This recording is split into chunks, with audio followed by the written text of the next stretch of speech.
As in the third and fourth example.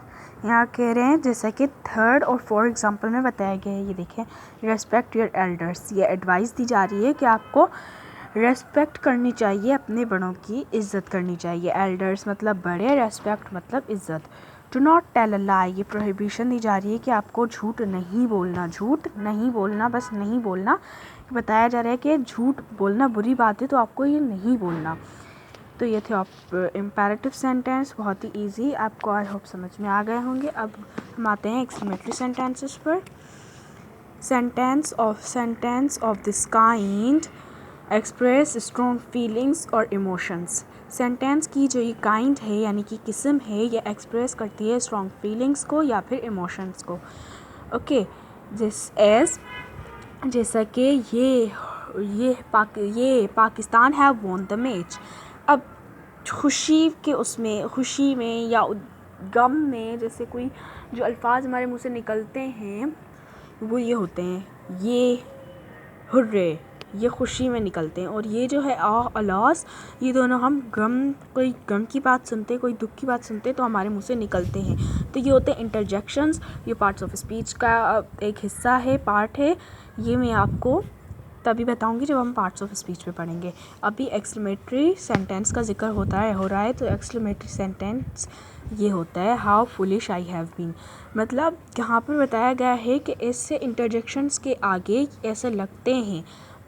Okay, जैसे सम important point about exclamatory sign.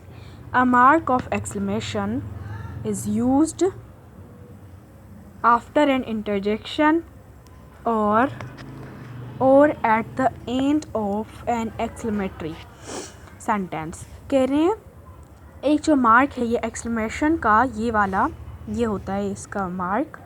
ये जो mark है exclamation का, ये यूज्ड होता है, इस्तेमाल किया जाता है इंटरजेक्शंस के बाद या तो आखिर में एक्सक्लेमेटरी सेंटेंस के। ये देखें जैसे यहाँ पर दिखाया गया है, ये अलॉस, ये सारे इंटरजेक्शन थे, इसके बाद ये सारे यूज़ किए गए हैं। और जैसे इस आखिरी वाले में दिखाया गया है कि इसके एंड में यूज़ किया गया है, how foolish I have been, इसके एंड में यूज़ किया गया है। ठीक है, तो ये होते हैं एक्सक्लेमेटरी सेंटेंस। ये तो बहुत इजी थे, आई होप आपको अच्छे से समझ में आ गए होंगे। अब हम पढ़ेंगे optative sentence. Sentence of this kind express some wish as. अब इसकी जो डेफिनेशन है उससे ही आपको मालूम हो जाना चाहिए कि आखिर कैसे हैं। कह रहे हैं सेंटेंस की जो ये काइंड है वो एक्सप्रेस करती है कुछ विश को। विश यानी कि किसी को हम जब दुआ देते हैं, एज यू लिव लॉन्ग। अब हम किसी को दुआ देते हैं कि अल्लाह करे, जब हम खुश होते हैं तो किसी को दुआ देते हैं, अल्लाह करे आपकी ज़िंदगी लंबी हो, तो may you live long, may you always be happy, Allah करे आप हमेशा खुश रहें, may this new year fulfilled with joyness and happiness and joyness. तो जब किसी की बर्थडे आती है हम उसे विश करते हैं, हम उसे दुआ देते हैं कि अल्लाह करे ये जो नया साल है ये आपके लिए फुल हो जाए, पूरा भर जाए खुशियों से और इन्जॉय से। ठीक है, इस तरह की ये होते हैं ऑप्टेटिव सेंटेंस।